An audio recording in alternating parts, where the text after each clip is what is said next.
Avant le premier virage, bien sûr monsieur Julien Parfait, le pilote de Crépy-en-Valois. À l'intérieur, on retrouve le pilote de Sanon La Bretèche, Lucas Ducamp, qui pour l'instant détient la deuxième position. À la troisième position, on retrouve le pilote de Voisin le Bretonneux, monsieur Sacha Violin, pour l'instant pour cette troisième place. En quatrième position, ça doit être le pilote d'Irani, le numéro 47, monsieur Thomas Parmentier, qui pour l'instant détient cette dernière place qualificative pour les quarts de finale. Toujours devant, avec une longueur d'avance, monsieur Julien Parfait, le numéro 18, qui détient la première place. La Race 804 qui vient d'être lancée, toujours des U13 garçons, et on retrouve immédiatement sur les intérieurs monsieur Félix Emmanuel Njongu pour le club de Sanon La Bretèche, qui vient de prendre une légère longueur d'avance, une légère respiration pour pouvoir entamer ce premier virage sans être trop inquiété. Derrière les deux pilotes d'Oni, monsieur Evan Gérardin et monsieur Joshua Lefi ont pour l'instant la deuxième et la troisième position, et la dernière position qualificative, la quatrième place décisive, est pour l'instant détenue par monsieur Noah René pour le club de Franconville. Revenons immédiatement sur les avants de la course avec monsieur Félix Emmanuel Njongu qui pour l'instant garde cette première place. Derrière, on a pour l'instant pour cette deuxième place monsieur Joshua Lefi, le numéro 83, qui va garder cette deuxième place.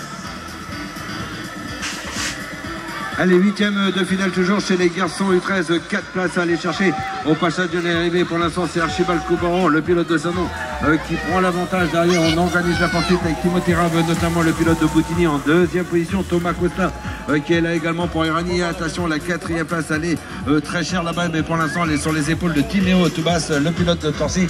Et c'est un autre Timéo, la Timéo Carrière, le pilote d'Éclair, qui repasse à l'attaque et qui essaye de reprendre la quatrième place. Ça reste très serré ce duel pour cette dernière place qualificative, alors que devant par contre Archibald de Coubaron est en train de dérouler tranquillement, pas forcément inquiété. Timothée Rabé toujours à la deuxième place pour Boutigny, donc avec une troisième position pour Timéo Toubas pour le club de Torcy, et la quatrième place donc pour Thomas Costa d'Irani.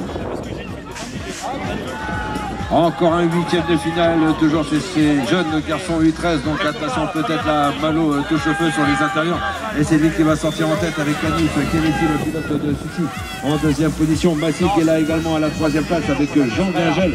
Allez, pilote de Massy là qui place, le club de Massy qui place deux pilotes pour l'instant donc dans les trois premières places, et une quatrième position pour l'instant qui est pour Maxence Survoix, le pilote franconvillois.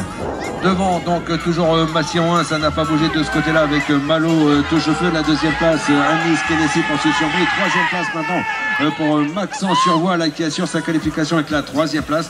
Et la dernière place qualificative qui reviendront donc à Jean Gingel du club de Massy également.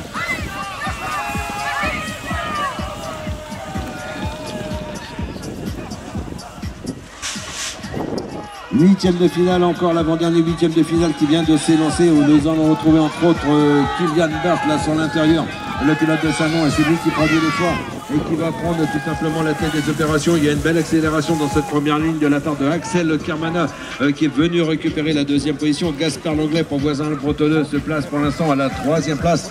On retrouve Théo Piquerfort pour le club de Boutigny en quatrième position, et pour le moment la cinquième place, synonyme malheureusement d'élimination, elle serait pour Clément Prévet. Bonjour, mais pour l'instant il y a encore de la place pour éventuellement tenter de remonter. Devant Kylian Barth qui en termine, il est déjà dans les virages seul nettement détaché. La deuxième position donc pour Axel Kermana, le pilote de rallye. La troisième place Gaspard Langlais, et la dernière place qualificative qui revient à Théo Piquerfort pour le club de Boutigny. Allez, le dernier huitième de finale, les quatre dernières places à aller chercher sur les intérieurs. Peut-être Mathis Bio, c'est très serré avec Maël Pelot. Maël Pelot finalement qui arrive à réaccélérer en bout de première ligne, et pour l'instant qui se place en tête et qui arrive, oui, à conserver cette première place. Maël Pelot, l'éclat donc en tête, a repris juste à la sortie du virage avec là il a tenté une attaque qui est passée. C'est Mathis Bio, le pilote de Torcy, qui a donc repris le commandement. À la suite du classement, on retrouve Timo Garnier à la troisième position. Il y a Tom Crouzet qui est là également pour le club de Montgeron et qui prendrait éventuellement la dernière place qualificative. Devant donc toujours Mathis Bio, ça ne bouge pas. Maël Pelot à la deuxième place, pas de changement non plus. La troisième position, allez pour Timéo Garnier, et on confirme également la qualification de Tom Crouzet. 10 minutes de pause donc, et on se retrouve ensuite pour les quarts de finale.